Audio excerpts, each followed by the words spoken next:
হেফাজতের শাপলা চত্বর ক্লিন আপের ইয়া বের হয়েছে একদম, কারা কারা দায়ী। ইমরান রৌফ নাই ওখানে, হি ওয়াজ দেয়ার। আমি অনেক নাম্বার অফ টাইম বলেছি। আমি যেটা শুনলাম সেটা কি, রাজসাক্ষী টাইপ কিছু একটা হয়েছে। কেউ যদি রাজসাক্ষী হয় এবং তথ্য উপাত্ত দিয়ে সহায়তা করে, it's okay. Even lieutenant general Motiur, উনি যদি রাজসাক্ষী হয়ে সবকিছু স্বীকার করে, he was a part of it. General Motiur advance to contact করাবে সাতক্ষীরা লাইনে কোনোদিন টেস্টেড হয়নি। আর ওই তখনই সাতক্ষীরাতে তখন এই ম্যাসাকারটা চালাবে ইন্ডিয়ান আর্মি আর বিজিবি। আর আপনি ওই দিকটা অ্যাডভান্স টু কন্ট্যাক্ট করার ইয়েছেন কেমনে?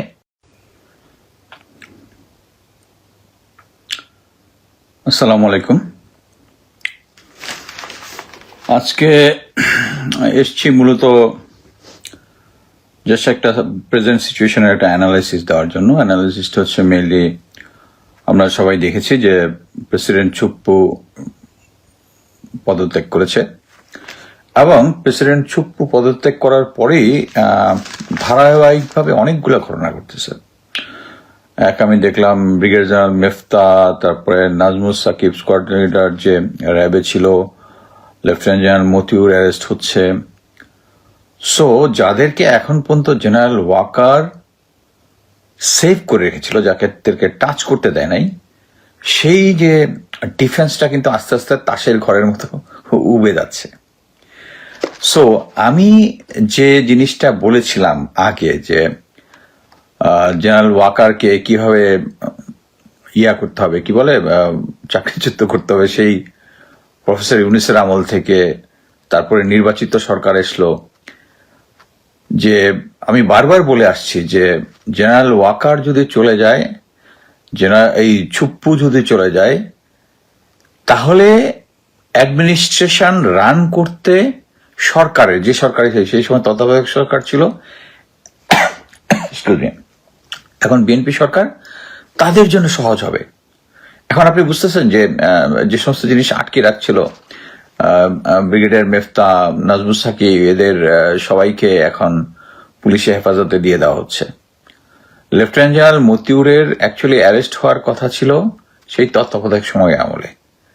ওনার কেস টেস্টগুলা ভেরি সলিড, কিন্তু এখনো he is a very smart guy. Say manage করেছে বিভিন্ন জায়গায়। আপনি দেখবেন অনেক আপনি ইলিয়াস হোসেনের ইয়াটাই দেখেন, একটা যে স্ট্যাটাস দিয়েছে, ওই স্ট্যাটাসের মধ্যে দেখবেন ম্যাক্সিমাম লোক তার ফরে কথা বলতেছে। এগুলো কিন্তু বলানো হচ্ছে। তা আমি এটাই বলবো যে এই চুপ্পুকে যদি আগেই সরানো হইতো, এবং চুপ্পুকে এখন কিভাবে সরাইছে, এটা যদি কোনো কঠিনই হয়, চুপ্পুকে কিভাবে সরানো হয়েছে, ইটস ভেরি সিম্পল। চুপ্পুর এগেনস্টে যে সমস্ত কেস আছে, এই কেসগুলো ইচ্ছা করলেই ইমপিচ করা বা সরকার একটা আন্ডারস্ট্যান্ডিং এ তাকে ইচ্ছা করে যে কোনো সময় পদত্যাগ করাইতে পারতো, কিন্তু করে নাই। এর কারণটা আমার কাছে যেটা মনে হয় যে বিএনপি খুব সেফ প্লে করছে, কারণ তাদের খুব ব্যাড এক্সপিরিয়েন্স আছে মিলিটারিতে। সেই প্রেসিডেন্ট জিয়া থেকে শুরু করে যতজন সেনাপ্রধান তারা দিয়েছে, ম্যাক্সিমাম লোকজন তাদের সাথে বিট্রে করেছে। So he was very, but এখানে হচ্ছে কি, এখানে কিন্তু জেনারেল ওয়াকার ছিল কনফার্ম আওয়ামী লীগার। সো এখানে তাকে সরাই দিলে কোনো ক্রাইসিস হবে ছিল না। আর আমি একজন প্রফেশনাল ইন্টারগ্রেটার হিসেবে যেটা বুঝি, চুপ্পুর যে বিভিন্ন সাক্ষাৎকার এবং ইয়াতে যেটা দেখেছি, সেটা হচ্ছে তাকে যা সরকারের একজন ইম্পর্টেন্ট কেউ গিয়া জাস্ট একটু থ্রেট দিলেই সে কান্নাকাটি করে রিজাইন দিয়ে দিত, এবং এটা সে অনেক আগেই কয়েকবার এক্সপ্রেস করেছে। সো এখন আমি আসি হচ্ছে লেফটেন্যান্ট জেনারেল মতিউরের প্রসঙ্গ। আমি আগে একটা জিনিস বলিনি, সেটা হচ্ছে আওয়ামী লীগের সবচেয়ে বড় সফলতা হচ্ছে আওয়ামী লীগের জন্য, নট দেশের জন্য। সফলতা ছিল যে সেনাবাহিনীর ভালো ভালো অফিসারদেরকে অ্যাডমিনিস্ট্রেশন, সিভিল অ্যাডমিনিস্ট্রেশন, পুলিশ, মানে খারাপ লোকজন তো আছে, তারা খারাপদেরকে প্রমোট করেছে, কিন্তু ইভেন যারা ভালো ভালো অফিসার ছিল, ওয়েল রিপুটেড অফিসার ছিল, তাদেরকে একটা ধারণা দিয়েছে যে এই আওয়ামী লীগ সরকার আগামী 20-25 বছরে যাবে না। এবং এইটা আমি জাস্ট হেওয়াইল বলতেছি না। আপনারা সবাই জানেন না যে মোফাজ্জল হোসেন চৌধুরী মায়ার জামাই আছে তারেক সাইদ। এই তারেক সাইদের সাথে প্রথমবার যখন আওয়ামী লীগ সরকার এসেছিল, তখন আমি খুব ডিপলি ওর সাথে কথা বলতাম, তখন আমরা জুনিয়র অফিসার ছিলাম। সে আওয়ামী লীগের প্ল্যান ট্যান, যে আওয়ামী লীগের কিভাবে করবে, যে একদম সে লিখে দিবে যে তখন আগামী 20 বছরে আওয়ামী লীগ সরকার থেকে নামবে না। সো ওই প্ল্যানটা প্রথমবার পারে নাই, তারা সেকেন্ড টাইম করতেছে। এবং এটা আমাদের মধ্যে এই যে আপনারা হয়তো এখন অবাক হইতে পারেন, জিয়াউল হাসান আমার সেই প্রিয় ফ্রেন্ড, এই জিয়াউল হাসান প্রতিদিন মানে সেই ক্যাপ্টেন সময় থেকে প্রতিদিন ফজরের সময় ফজরের নামাজ পড়ে উঠে কোরআন শরীফ পড়তো। জি, আপনি ঠিক শুনছেন যে জিয়াউল হাসান, এটা শেখ হাসিনার তাহাজ্জুদের নামাজ না, এটা আমাদের দেখা, আমাদের শোনা। এই জিয়াউল হাসানকে প্রমোশন এবং অন্যান্য কিছু দিয়ে তারা এরকম খুনি বানাই ফেলছে। এখন আসছে লেফটেন্যান্ট জেনারেল মতিউর প্রসঙ্গ। ফার্স্ট হচ্ছে উনি জেনারেল ওয়াকারের কোর্সমেট। এই কোর্সমেট সেটা কোনো সমস্যা না, উনি একজন এফিশিয়েন্ট। উনি, আমরা যখন লেফটেন্যান্ট ছিলাম, আমি যখন কোর্স এই কমান্ডো কোর্স করি, উনি আমাদের ইনস্ট্রাক্টর ছিল, তখন ছিল হি ওয়াজ লাইক এ, আমরা তো তখন প্রথম ক্যাপ্টেন মতিউরকে দেখেছি, he was like a one of the legends army special ফোর্সের এবং স্কাই ডাইভার। তাদেরকে আমরা মানে কি বলবো, মানে তাকে আমরা এমন পরম শ্রদ্ধার সাথে দেখতাম, এবং তার attitude and other things, he was very respectable man. আমাদের যখন ইনস্ট্রাক্টর ছিল, উনি তখন মেজর, আমি তখন লেফটেন্যান্ট, তখন আমার মনে আছে উনি একটা টেররিজমের উপরে একটা ক্লাস নিয়েছিলেন, terrorism, counter terrorism, how one man's terrorist, other man's Patriot. মানে একটা দেশের স্বাধীনতা যুদ্ধে আমাদের যারা মুক্তিযোদ্ধা তখন টেরিটরি ছিল, ইয়া হওয়ার পরে তারা হয়েছে প্যাট্রিয়ট। সো এটা সেম জিনিস। উনি তখন এটা উদাহরণ দেওয়ার জন্য আমাদেরকে সেই প্যালেস্টাইনি লায়লা খালেদ, তারপরে বা ইয়ার সাথে ওদের সাথে বাদের মেইন হফের সাথে কানেকশন, এগুলো নিয়ে একটা এত থটফুল একটা ক্লাস নিয়েছিল। আমরা কিন্তু, আমি তখন এই ইন্টারনেটের মতো এত ইনফরমেশন অ্যাভেলেবেল ছিল না। আমরা প্যালেস্টাইন, মুক্তিকামী, স্বাধীনতাকামী ওদের সঙ্গে জানতে চাইতাম।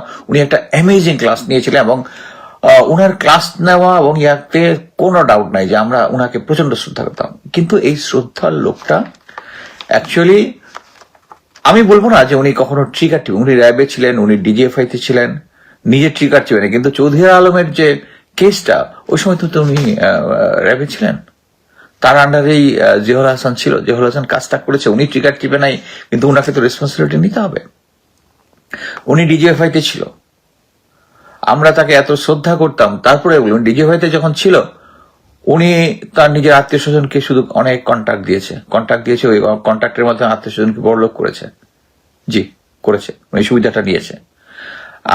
উনি যখন সিও প্যারা কমান্ডো ব্যাটালিয়ন ছিলেন, আমি এসেছিলাম বাইরে থেকে 16ই ডিসেম্বরে জাম করতে, প্যারা কমান্ডোর পক্ষ থেকে জাম দিতে এসেছিলাম। তখন উনি ঢাকাতে ওনার বাড়িঘর চলতেছিল, মানে বাড়ি বানানো হচ্ছিল ঢাকায়। প্যারা কমান্ডো ব্যাটালিয়নের একটা মোটামুটি সেকশন সবসময় ওখানে অ্যাডমিন দিতে হবে, যেটা হচ্ছে নর্মালি আর্মির নর্ম না, বাট উনি এটা করেছেন। এই করেছেন দেখি, আমার নিজের চোখে দেখেছি দেখি আমি পরবর্তীতে এটা বিশ্বাস করি। আপনি একটা জিনিস দেখেন, উনার বিরুদ্ধে যে সবচেয়ে বড় কেসটা, সেটা হচ্ছে সাতক্ষীরার যে হত্যাকাণ্ড।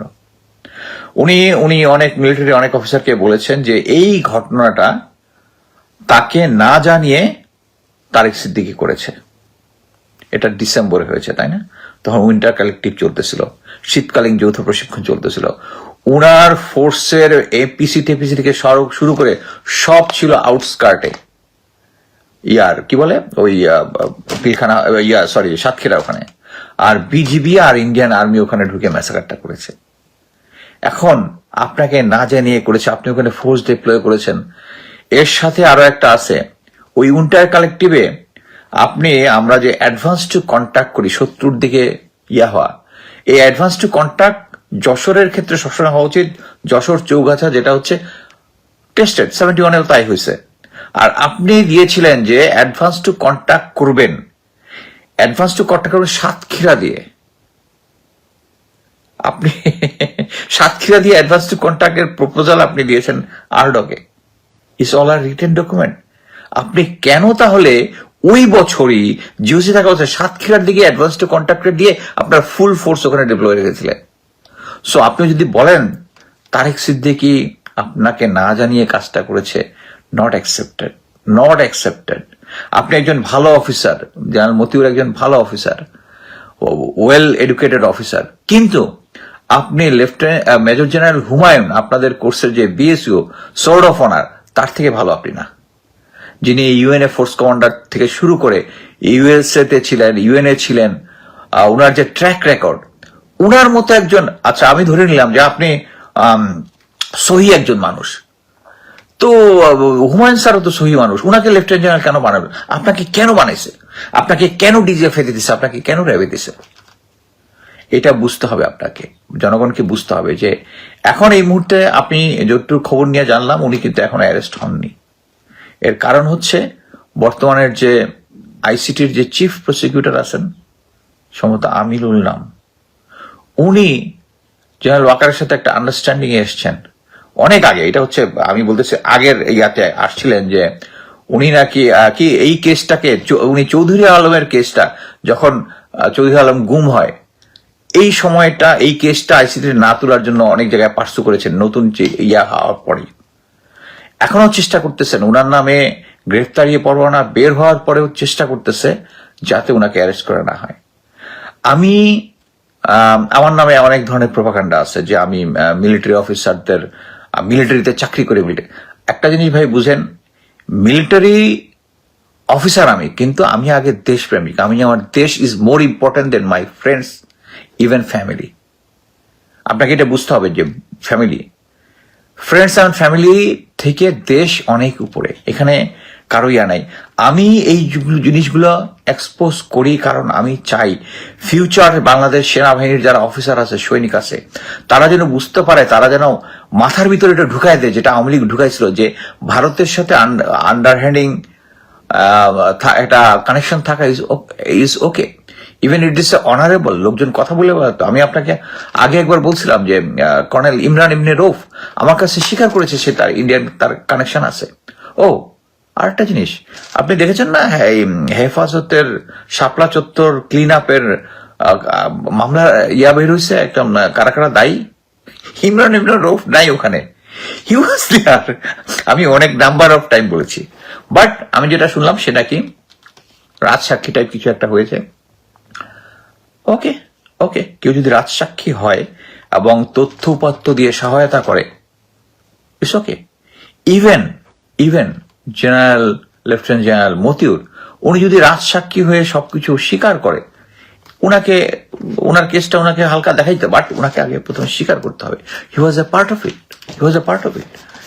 শুধু তাই না, উনি সেনা প্রধান হওয়ার দৌড়ে এত ডেডিকেটেড ছিলেন। আপনি জানেন যে আমি একটা ইয়াতে বলেছিলাম যে যারাই সেনাপ্রধান হয় তারা ভারতের রয়ের একটা 18 বা 22, আমি এই মুহূর্তে সংখ্যাটা বলেছি, মনে করছি একটা পেপার সাইন করতে হয়, মানে ভারতের আজ্ঞাবহ হয়ে থাকবে এরকম একটা পেপার সাইন করতে হয়। এই তথ্যটা আমি কোথেকে পেয়েছি জানেন? লেফটেন্যান্ট জেনারেল মতিউর, ওনার কাছে সরাসরি না, উনি একজনের মাধ্যমে আমার কাছে ইনফরমেশনটা পৌঁছাইছেন। আমি এটা বলছি কি জন্য, কারণ তখন ইয়া ছিল হচ্ছে শফিউদ্দিন স্যার, লেফটেন্যান্ট জেনারেল শফিউদ্দিনের সাথে তার একটা ক্ল্যাশ আছে। সবচেয়ে অবাক কাণ্ড হচ্ছে উনি শেখ হাসিনার সময় নিউ ইয়র্কে এসেছিলেন। নিউ ইয়র্কে উনি যে বাসায় উঠছিলেন, আমাকে ওখানে বলেছিলেন যে উনি আমার সাথে কথা বলতে চায়। আমি গিয়েছি। আমার সাথে তো ওনার ছাত্র শিক্ষক সম্পর্ক প্লাস ওনার প্রতি যে রেসপেক্ট আছে এটা ওনার ভালো মতো জানার কথা। ওনার সাথে আমরা এক ইউনিটে চাকরি করেছি, একসাথে অনেক উঠা বসা করেছি, কিন্তু ওখানে আমি যাওয়ার পরে উনি হাফ অ্যান আওয়ার পরে নামলেন, ভেরি ফর্মাল, আমার সাথে খুব মেপে মেপে কথা বলতেছেন। মানে আমার সাথে যে ওনার আন্তরিকতা আছে ওইটার রিলেশনশিপ পাওয়া যায় নাই।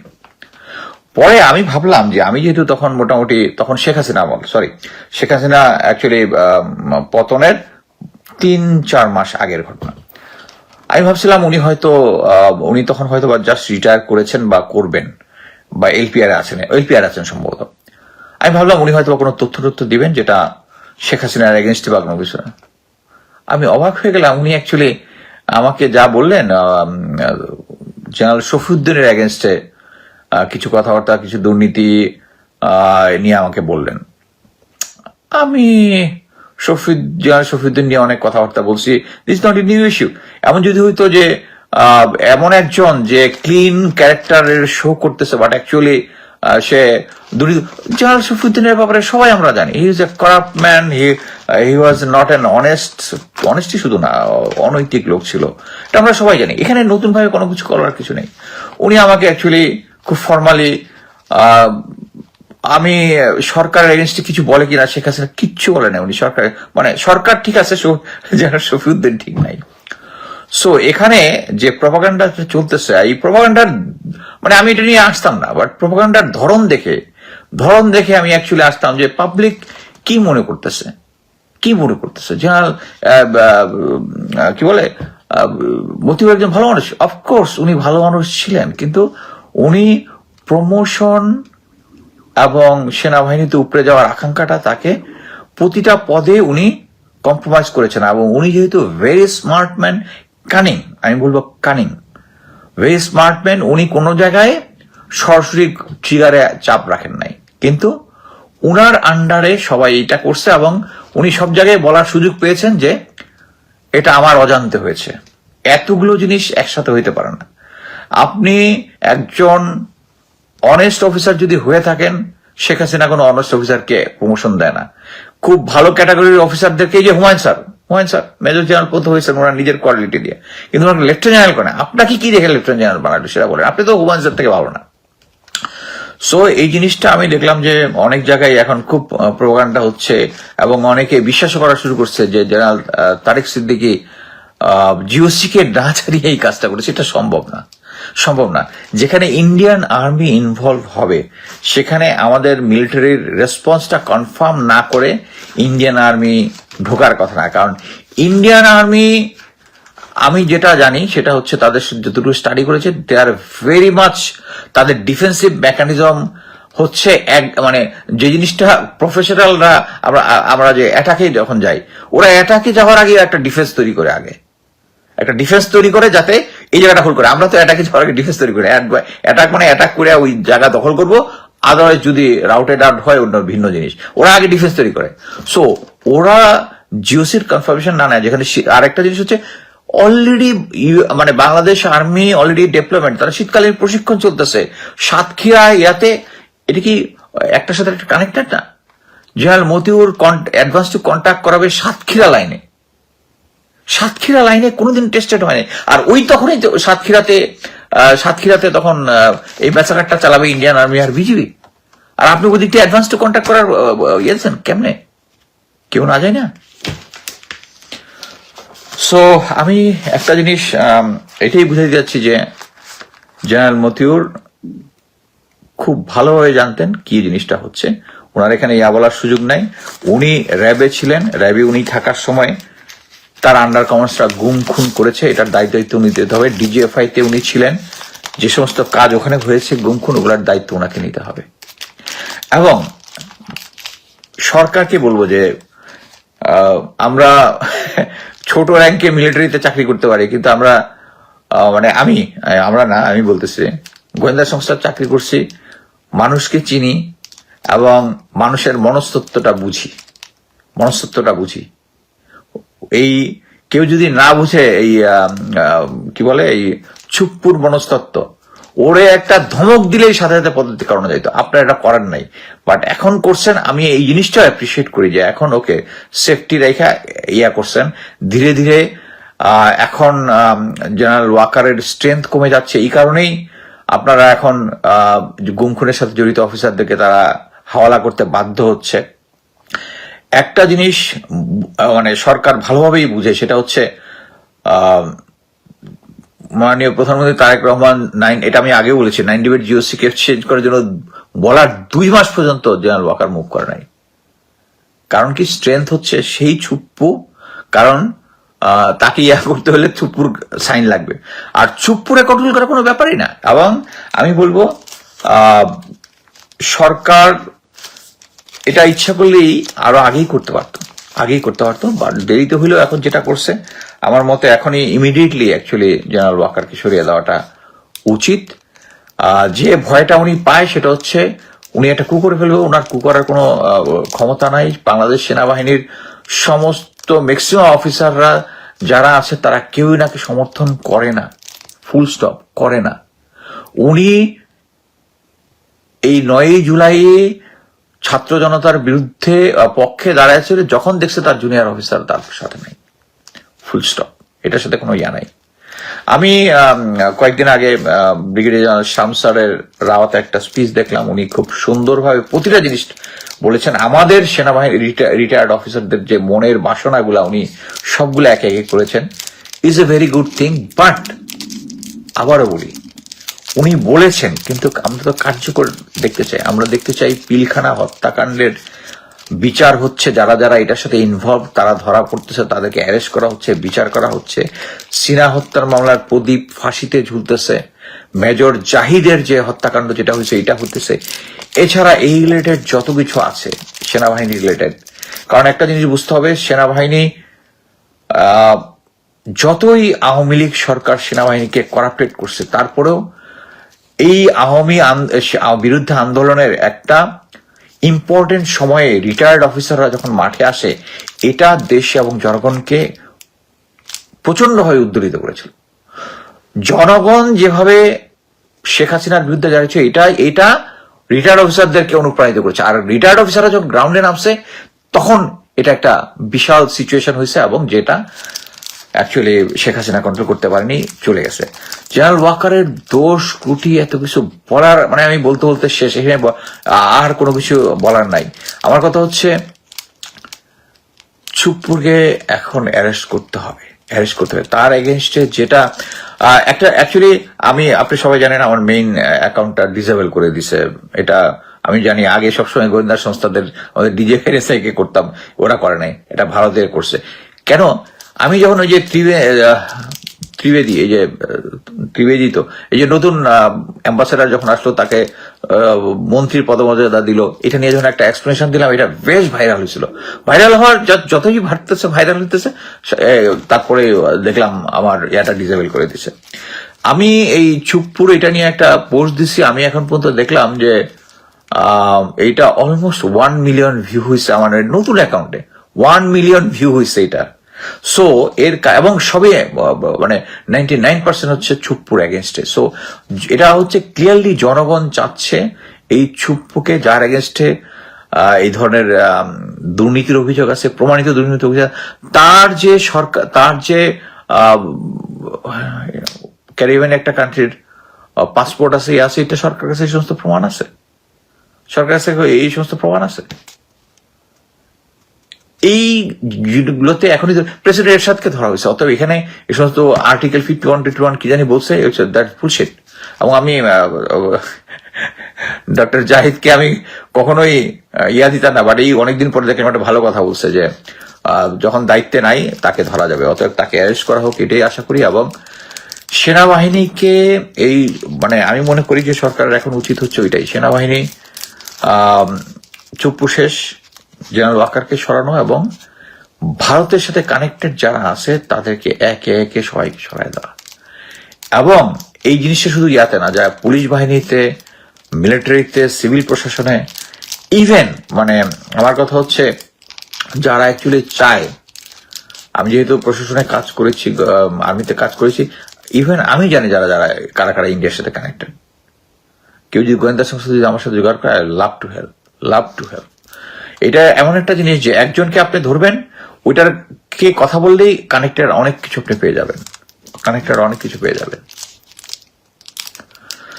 সো আমি অলমোস্ট আর একটা পয়েন্ট লিখে আসছিলাম, কোনো কিছু বাদ পড়লো কিনা একটু দেখি। লেফটেন্যান্ট মোদী সম্বন্ধে বলছি, ইমরান ইবনে রউফ, হ্যাঁ সবকিছুই আমি জিনিসটা বলেছি। সেটা হচ্ছে আমি চাই এই কথাগুলো বলার একটাই কারণ, বাংলাদেশ সেনাবাহিনীকে নতুনভাবে পুনর্গঠন করা। সবচেয়ে অবাক কাণ্ড হচ্ছে যখন শেখ হাসিনার আমলে তখন এইগুলো গুম খুন চলতেছে, আমি একজন বিরোধী দলের একজন ইম্পর্টেন্ট সিনিয়র অফিসারের সাথে কথা বলছিলাম এটা নিয়ে ডিটেলস, যে লং টার্মে বাংলাদেশ আর্মির লোকজন যেভাবে এইভাবে গুম খুনের সাথে জড়িত, এটা কিভাবে ঠিক হবে। উনি স্ট্রেট বলছে যে আমরা স্ট্রেট প্রমাণ যা আছে, অ্যাটলিস্ট 50 জনকে ফাঁসিতে ঝুলাইলে বাকিটা ঠিক হবে। বাট ওনারও দেখলাম এয়ারপোর্টে বিএনপির পলিটিক্সের সাথে মেল্ট হয়ে গিয়ে উনি শেষ। এবং এই যে প্রথমে 15 জনের জন্য যাদেরকে আইসিটিতে মামলা করা হলো, যেটা প্রমাণ সহ, এদের কি তারা ক্যান্টনমেন্টের ভিতরে জেনারেল ওয়াকার রাখার ব্যবস্থা করছে? আমি মনে করি যে এদেরকে বের করে দেওয়া দরকার ক্যান্টনমেন্ট থেকে, লেট দেম গো আউট। এবং একটা জিনিস বোঝানো যে যারাই সরকারের এগেনস্ট, দেশের এগেনস্টে কাজ করবে, এবং রাজনৈতিক দলকে আমার এইটা অনুরোধ যে সেনাবাহিনীকে দিয়ে আপনারা রাজনৈতিক কাজ করাবেন না। অনেক সময় তারা প্রলুব্ধ হয়ে যায়। বাট রাজনীতিবিদদের এটা দায়িত্ব আছে। আপনারা আওয়ামী লীগকে দেখেছেন, বিএনপিকে বলছে, আওয়ামী লীগকে দেখেছেন, তারা সেনাবাহিনীকে নষ্ট করে দিচ্ছে। আপনারা তো চান না, আপনারা তো দেশপ্রেমিক, আপনারা তো চান না সেনাবাহিনীটা নষ্ট হোক। এই বেশিরভাগ পলিটিসাইজ করা থেকে আমরা বিরত হই, এবং আমরা আগামীতে বাংলাদেশ সেনাবাহিনীকে একটি ভারতের প্রভাবমুক্ত একটি সেনাবাহিনী করে তুলবো ইনশাআল্লাহ। ধন্যবাদ। আমার আর কোনো পয়েন্ট নেই আজকে। আল্লাহ।